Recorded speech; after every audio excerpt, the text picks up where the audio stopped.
نسمع فيكم قديش تحكيوا عليها شمس وليل ونجوم تتغنى بها، وانا ماني الا انسان عاشق لهواها، نجمة وهلال بالدم تكتبت معاناها.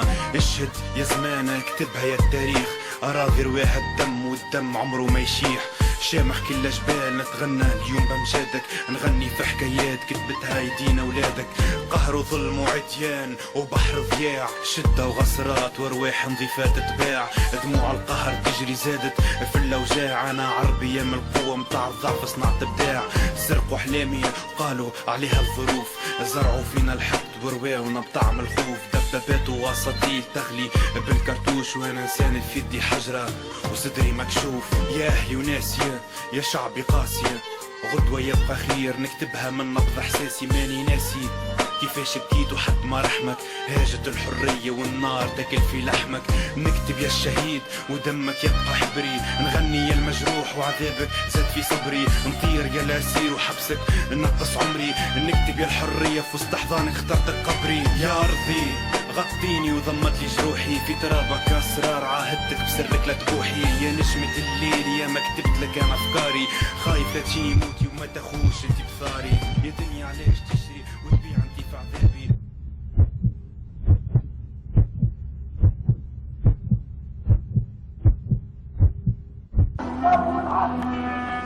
حررنا الشعب التونسي حر، الشعب التونسي ما يموت، الشعب التونسي العظيم. تحيا تونس الحر، المجد الشهداء، الحرية للتواسة. يا تواسة يا مهندسين، يا تواسة يا اللي شدتوا الحبوسات، يا تواسة يا اللي عذبوكم، يا تواسة يا اللي قهروكم، يا تواسة يا اللي خبنوكم، يا تواسة يا اللي سرقوكم. كتبتوا الحرية شعب تونس، اهدافنا الحرية. يحيى شعب تونس، تحيا تونس العظيمة، تحيا الحرية، المجد الشهداء.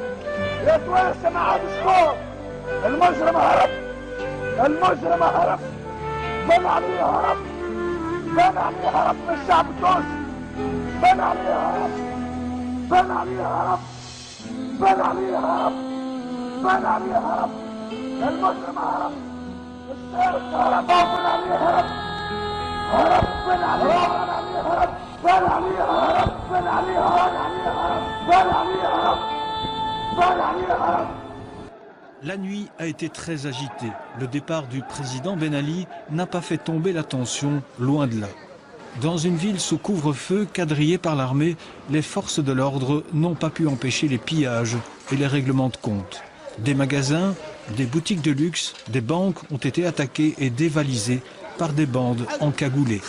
Certains affirment qu'il s'agit de miliciens du président Ben Ali venus se servir avant leur fuite. Le peuple n'y est pour rien, ce sont les gens du gouvernement et les proches de Ben Ali qui ont fait ça. Ils doivent tous partir. La cité balnéaire d'Hammamet a elle aussi été la cible de nombreux pilleurs. Ici, la population le reconnaît, les jeunes ont voulu se venger du régime. Normalement, ça ne sera pas de cette manière, mais à force que les jeunes ne trouvent pas les moyens de parler et de s'exprimer, alors ça a été des foulements et ça a été la façon de faire. Ces pilleurs-là n'iront pas plus loin. Ils ont été arrêtés par la police dans un faubourg de la capitale. Leur butin, des chaussures, des vêtements, de l'argent. D'autres cherchent une nourriture de base qui, progressivement, vient à manquer. Il n'y a plus de farine, plus de pain, plus d'eau. Tous les magasins sont fermés. La situation est très difficile. Non loin de là, le supermarché géant est en feu. Il a été mis à sac. L'armée bloque tous les accès. Un hélicoptère survole la zone. En feu aussi la prison de Monastir. 42 prisonniers auraient péri dans l'incendie. Pendant ce temps, à Tunis, des habitants nettoient déjà les rues et sympathisent avec les soldats. Ils ont soif d'avenir. On a arrêté de pleurer parce qu'il y avait 56 ans qu'on pleure. Maintenant, on essaie d'apprendre à sourire, c'est tout. Et l'armée semble ici le dernier recours d'une révolution qui doit encore trouver sa voie. sœurs, fils, petits-fils. Ben Ali et sa femme Leila Trabelsi sont aujourd'hui les chefs d'un clan désormais dispersé qui compte plus d'une centaine de membres. La fortune personnelle de l'ancien président est évaluée à 5 milliards de dollars, une fortune construite aux dépens de l'État tunisien.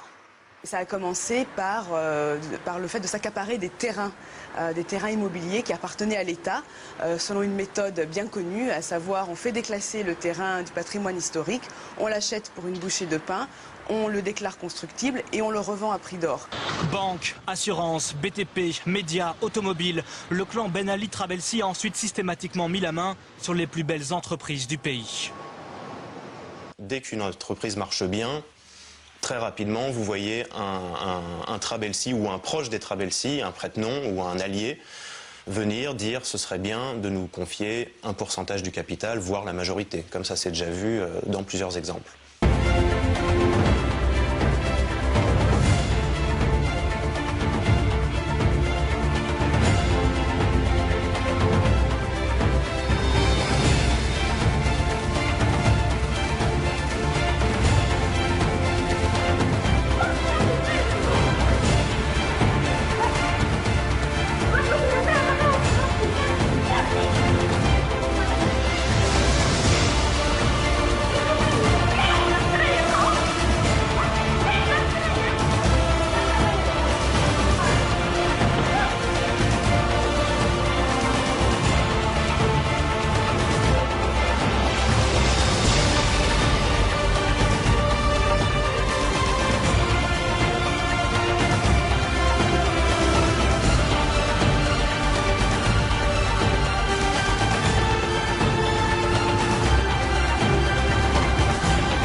Mohamed Ghannouchi nommé un gouvernement provisoire. Alors que la Tunisie est désertée par les touristes, que sa dette a été dégradée par les principales agences de notation et que le reste de la région s'embrase, Tunis tente de reprendre la barre. Le tourisme est vital pour la Tunisie. D'après ce que j'ai lu, un tiers du pays vit de ce secteur. Bon, on sait que beaucoup de Français se déplacent et passent leurs vacances en Tunisie. Le Quai d'Orsay a levé en fait ses restrictions de voyage sur les villes côtières de la Tunisie, mais déconseille toujours les voyages à l'intérieur du pays. La situation est-elle en train de se stabiliser? Quelle est votre estimation?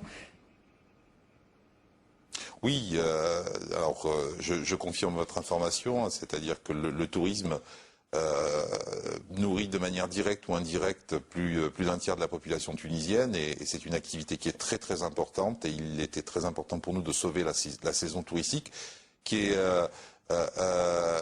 démarre réellement à partir du printemps et qui bat son plein en plein été. Donc il était temps que l'on puisse avoir les restrictions levées.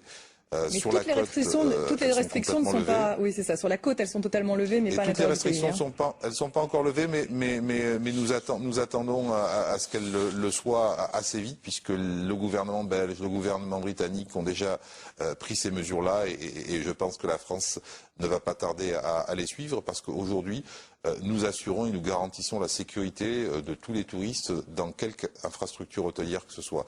En plus, les infrastructures hôtelières n'ont subi aucun impact et aucun dommage pendant la Révolution et sont complètement opérationnelles et prêtes à accueillir tous les touristes qui, je l'espère, vont venir en nombre.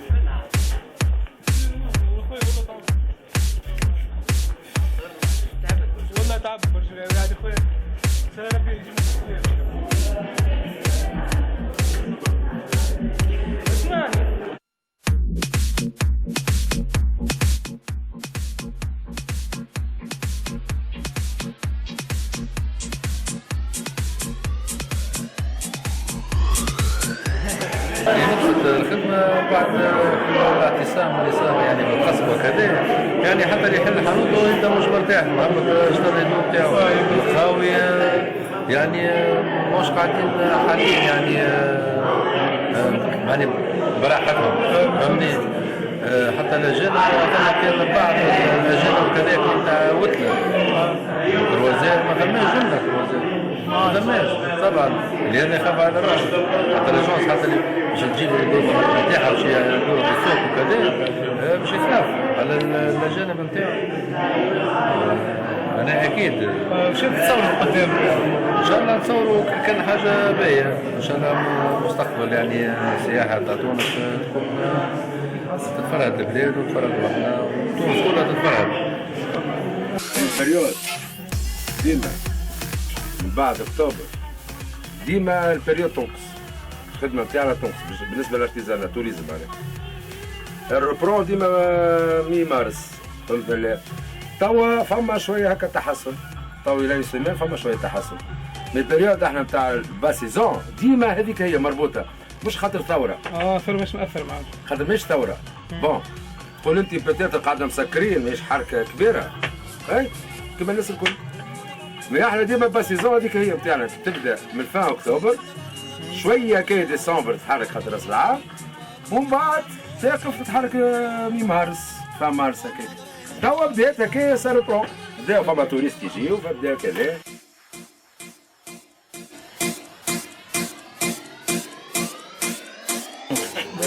الثورة أثرت في الخدمة ولا لا؟ أثرت بكثير. نقص بريود أكثر من الشهر.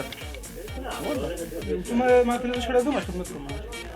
لا تبدا من افريل في ماي تبدا ماي وحتى في رمضان توقف شويه متوسطه ومن بعد ديسمبر تمشي حتى راس العام. شنو تصوروا معناتها من بعد ما ركحت الامور وراس العام في البلاد؟ شنو تصوروا؟ والله توا البارح ثم باش تتخيل البارح جاو شويه توريست. البارح خلط جراب ما نعرفش خلط جراب الله اعلم. انا بتنفس حرية ما تقطع عني الهوى لا تزيدك كتير علي احسن ما نوقع سوا.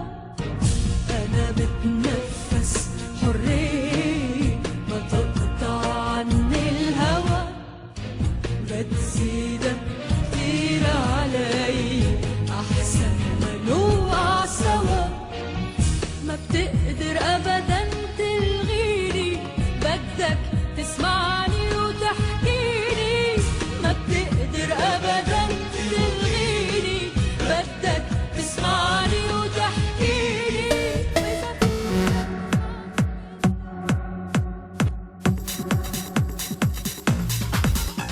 You only take heed when you need to. You only take heed when you need to, and you need to. Come, let me brief you. Make you see where greed lead to, and you need to. Inspire the love inside your people, our people equal. Footing for all, no steeples, no spires,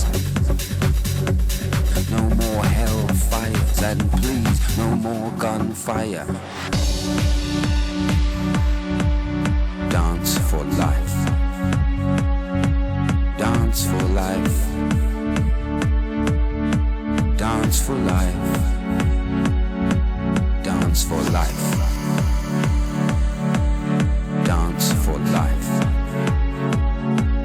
Dance for life. Dance for life.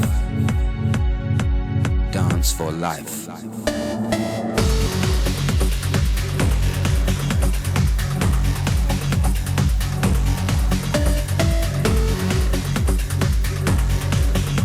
Touriste, ressentez-vous que vous les conséquences de votre révolution tunisienne? Non. Non, on n'a pas l'impression qu'on est dans un pays où il y a eu une révolution, vraiment pas. Non, c'est pas remarquable. Ok. Que pensez-vous de la sécurité en Tunisie actuellement? On est assis sur le banc, tout va bien, tout va bien. On est en sécurité, c'est aucun problème, vraiment. Il n'y a pas de problème ici. Non, vous n'avez pas rencontré de problème. Pardon? Vous n'avez pas rencontré de problème? Non, aucun problème, vraiment pas. On a vraiment le sentiment que tout va bien. Enfin, tout va bien. Pas... Il n'y a pas de manifestation aussi, Ahmed. Vous n'avez rien vu. Ok. Pensez-vous que les touristes sont motivés pour venir en Tunisie pour ce sont... Bon, On voit bien qu'il n'y a pas énormément de monde pour l'instant, mais je pense que oui, ça va se déclencher, ça devrait arriver, oui. Pour l'instant, il n'y a pas beaucoup de monde, il faut dire que la saison commence aussi. Hein. La meilleure publicité, je pense que c'est nous qui allons la faire. Ça veut dire que quand on va rentrer en France, on va dire que la Tunisie nous a accueillis. Et je pense que la meilleure publicité, c'est celle-ci. Voilà, pour leur montrer que c'est un pays où il se passe rien, où on est bien, où on se sent bien, où tout va bien. Voilà. La révolution, on la ressent. Merci bien. Merci. Merci pour C'est bon. Quench with people them thirst. Put them first.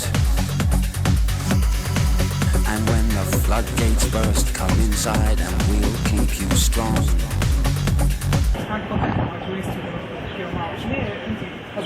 شنو رايهم على الريفوليسيون تاعنا على الثوره اللي صارت في تونس؟ والله فرحانين على الثوره اللي صارت وان شاء الله لاباس. وشحتوا على السيكوريتي اسكو هما على اليمين ما راهوش مشاكل ما فماش لا شوف انا الناس قدام ما حد شيء ديجا هما فرحانين فرحانين وحسب ما ترى من الرياكسيون تاعهم التصرفات اسكو هما متشجعين باش يوليو يجيو ويكلموا يجيبوا عائلاتهم ان شاء الله. والله يحكوا لي برشا توريست قالوا لي ان شاء الله باش نجيو ونعمل نروحوا للبلاد هذيك ونحكيو على نشجعوا السياحه التونسيه باش يجيو يتصوروا. بالنسبه للوظائف السعوديه نتاع الصوره توا يمشي كيما السيزون تاع العمليه وتاع كل سنه الثوره نتصور لما احسن. انتوما توا عندكم مشاكل اقتصاديه شويه مش سبب الروسيات مش كلمه ثانيه. ما الروسيات مش كلمه ثانيه اقل شويه معناتها اثرت عليكم لا تجي سلبي شويه اما ان شاء الله لاباس ان شاء الله لاباس اللي جاي احسن ان شاء الله تحسن ان شاء الله. The children of this new dawn. We properly skilled and we fear no storm. And what we're building will persevere long after. En tant que touriste, ressentez-vous les conséquences de notre révolution? Pour le moment, on ne voit rien de changé. Enfin, ça viendra. Pour le moment, il a changé seulement le gouvernement et les postes de Ben Ali disparus. Je ne vois pas un progrès. Ça viendra, comme je dis. Mais ça prend du temps. Okay. Que pensez-vous de la sécurité en Tunisie actuellement? C'est bien. C'est bien. Il n'y a pas de grève. Vous savez qu'il y a le numéro pour 197. C'est la sécurité pour les touristes. Je ne l'ai jamais employé, Dieu merci, mais on l'a. Chose qu'il n'y avait pas avant. Alors pensez-vous que les touristes sont motivés pour venir en Tunisie? C'est un peu méfiant.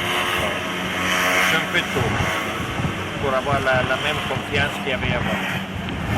Malgré il y avait la culture. Le télétravail c'était plus sûr. Mais c'était un peu plus. Alors moi, ça ne m'intéresse pas à venir, aller, parce que moi ça fait 12 ans que je viens ici. Ça n'a rien changé pour le moment. Je dis, en mieux, je ne vois rien pour le moment. C'est trop tôt pour pouvoir juger. Pourquoi vous voyez qu'il y a une majorité des touristes français qui viennent en Tunisie? Donc on ne trouve pas les Anglais, les Allemands. Est-ce que vous pouvez m'expliquer? Ils vont en Italie beaucoup, Anglais et Allemands, ils vont en Italie.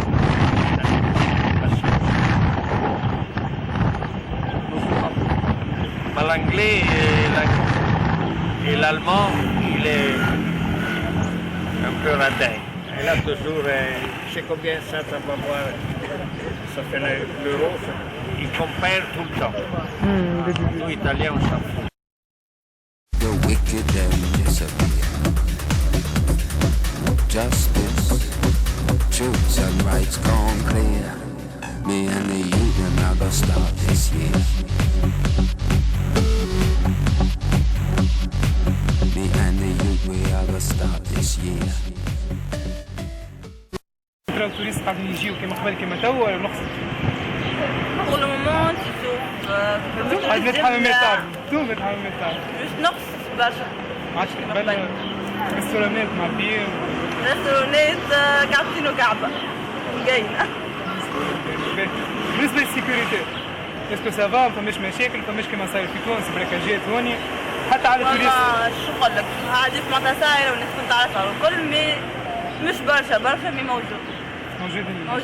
واللي قريب فما اللي قريب مش ديما عمي موجود. حكيتوا مع توريست عطيتوا راي في حكاية التوريزم في تونس؟ بون عندي معناتها عمي في الخارج الكل قال من نمشي تونس.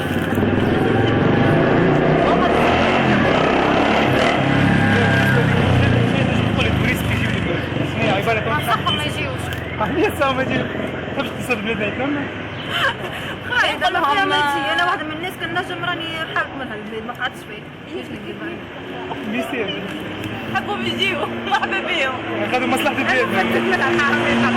أصيروا ليه راكم تحترموا بارك الله. عايش ميرسي. بالسلامة.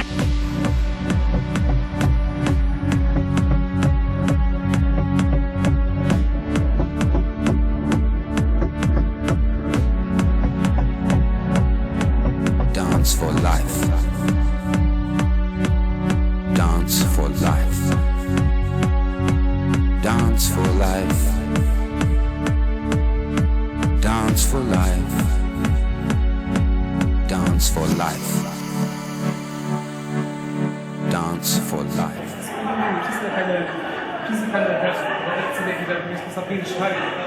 ترتيب مش هرجع جنبي في قصة شهر صغار وزيد دار ولا كان مشكلة تاع سالب في دارنا لباس شهري مشهور بابا يمشي البنك فلوس يعطي فلوس شهرين مشهور وبالنسبة لأختي كان في كورس ولا حاجة صابون في كورس أختي تمشي في كورس صابونها الكورس ما تبغى راي صابون راي لباس فما حتى مشكلة بارك الله فيك عايش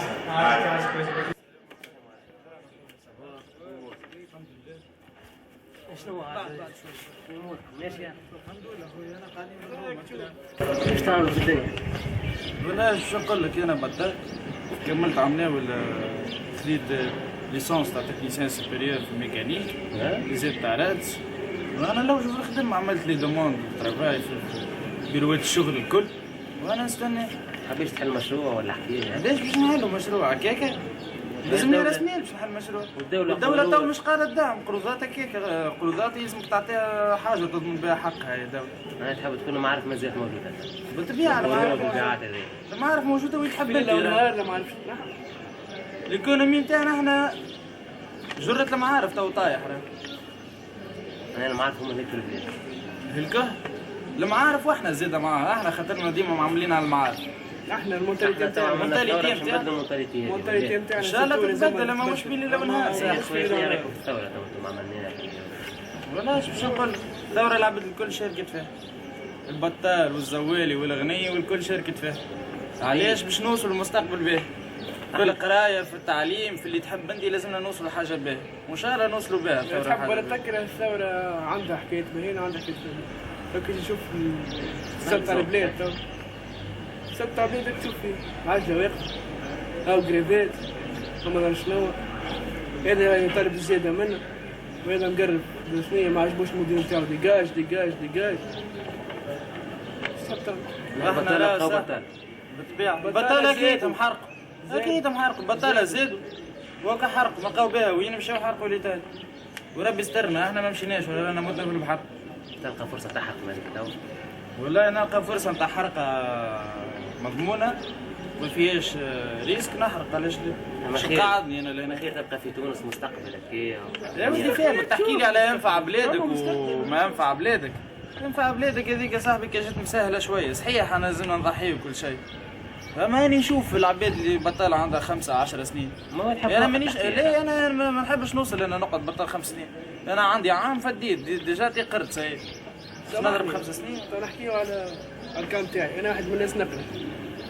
حتى في الصيف واحد كان يدبر في اموره شويه توريزم شويه واحد التوريزم ما تشوف فيه واقف في البيت. شكون التوريست تو يكلم مازال باش يجيك تونس؟ شنو حسب رايك انت علاش هاو ميليشيات هاو سنايبر هاو ما نعرف شنيا. حتى الطرف تفتوفه اللي واحد كان يدبر فيها في الصيف هاو ترزق فيها. صاحبي احنا نخدموا كل عام في نابل فهمتني؟ نخدموا توريزم غاديك وكل شيء. هاي مسكره غاديك تو. مازال باش يجي توريست سيكوريتي خايفين على رواحهم بالطبيعة. بركاجات كل يوم سكاكن وسيوف. ما رجعتش مازال السياحة مش ترجع ان شاء الله ترجع ما الله اعلم. ان شاء الله مش في ليلة ونهار. هاك تشوف فماش حتى امن في البلاد. معناها انتوما توا شنو تتوقعوا مستقبل تونس؟ مستقبل تونس خاصة في الكوتي ايكونومي. والله مش الا بسيط. ديجا احنا الايكونومي معنا الايكونومي نتاعنا ماهوش بازي على حد شيء. بالمونتاليتي اللي يخموا فيها ماشي. الايكونومي قاعدين ناخذوا في من قبل عهد بن علي هذا. كنا ناخذوا في القروضات وفي الاعانات من الخارج وكلها تتصب في لي كونت نتاعها. ما فما حتى تنميه في البلاد. يوم تو خذوا قروض وكل شيء باش يحسنوا الشباب يحسنوا امورنا.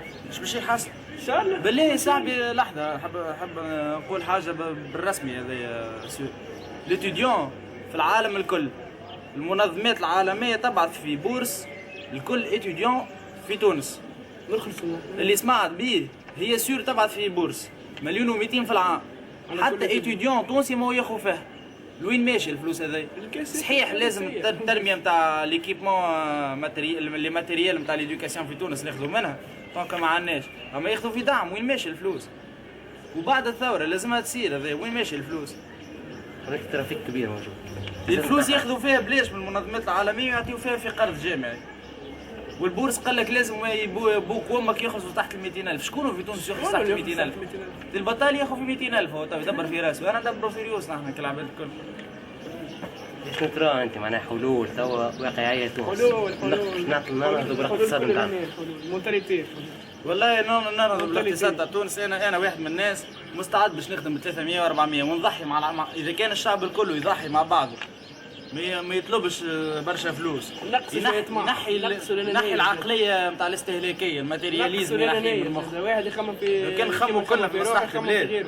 نخمموا في مصلحه البلاد نخدموا بلادنا الكل. لا مش واحد يخدم يضحي واحد يطلع بالغله. كلنا نخدموا خدمه باهيه تطلع البلاد. هكا اذا كان العباد الكل نفسي انا واحد من الناس خويا نخمم في خرج البر وكا ان شاء الله ربي يسهل. مقعد تفتح في بلادك انا تخدم على روحك. بلادك ان شاء الله مستقبل خير في تونس. كان جيت تلقى عارف ان شاء الله والله تلقى مستقبل في بلادك. علاش ليه؟ اما مادام الحاله ماشي هكا وماشي وتزيد تخيل بكثر وقاعد يخمم على خرج البر. هاك شوف خذينا الباك. انا واحد من الناس ناخذ الباك ب 12 باك تكنيك. مشاو طيشوني ديريكت. تروازيام ولا كاتريام شوا. ها صاحبي مسكين يقرا تو مازال يقرا في سنه ترمينال في سليان. ها ليدوكاسيون اول حاجه يفد منها المواطن التونسي ليدوكاسيون. النيفو نتاع ليدوكاسيون حتى شيء باك 25%.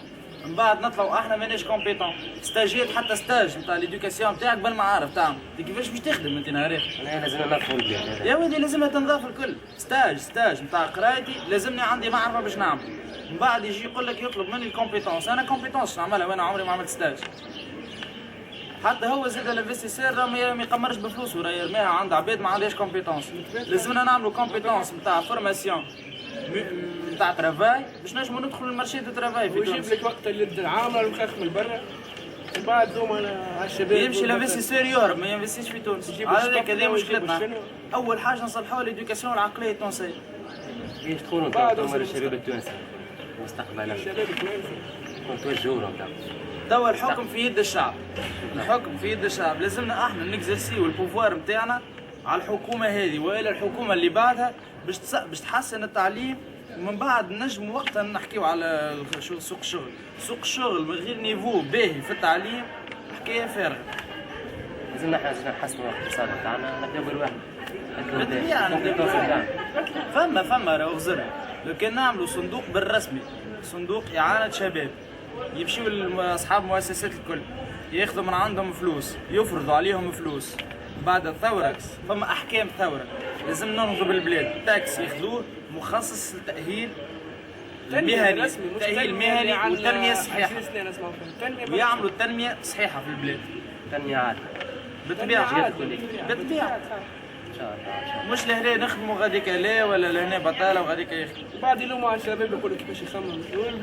الشباب علاش بلاده؟ الشباب تو علاش ماشي للفساد؟ اتجاه تو للشرب واتجاه للمخدرات. عليه؟ بالحاله اللي عايشه من الواقع المر اللي عايشه. على الاقتصاد معناها. الاقتصاد هو اللي باللي دومين الاخرين الكل في الدوله راه. نصيحة تو للشباب التونسي يخدموا البلاد ولا مش شنو نصيحتكم للشباب؟ نفيقوا على رواحنا خويا نبداو نصلحوا من رواحنا وبعد ونفرضوا على الدولة تصلح زاد. لازم نفرضوا عليها تصلح. بالباهي بالطبيعة مش الكوتي نيجاتيف. Parler de milliards, mais putain, mais où est-ce qu'on va? Où est-ce qu'on va? Nous, on demande simplement avoir un emploi. La priorité d'un homme politique aujourd'hui, ça devrait être une obligation de donner un emploi, de donner la possibilité. Les hommes politiques, ce qu'on leur donne comme travail, c'est de nous donner la possibilité de travailler, de nourrir nos familles. Vous en êtes un.